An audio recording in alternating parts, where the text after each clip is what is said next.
In a matter of days, the Department of Homeland Security could lose its funding, resulting in a shutdown of the department. New Mexico's U.S. senators say that could threaten the state's security, jobs, and economy, but not all of the state's congresspeople agree. News 13's Catherine Mazzone reached out to our lawmakers for their take on that issue.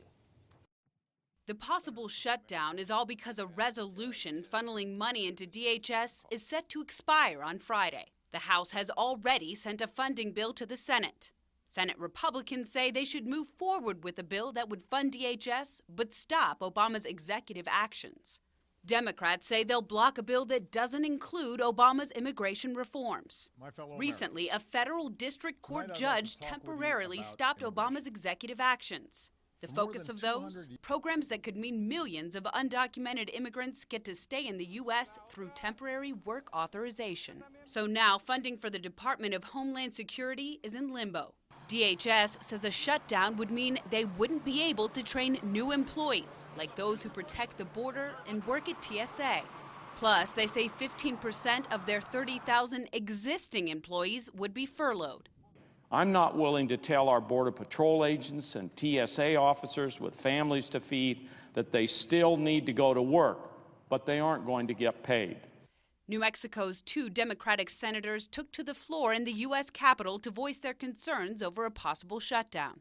A DHS shutdown would threaten public safety, it would hinder interstate commerce, hurt our economy, and jeopardize critical funding for state, local, and tribal government activities. It would compromise sheriffs and city police departments across the state who use DHS funding to increase personnel and purchase equipment.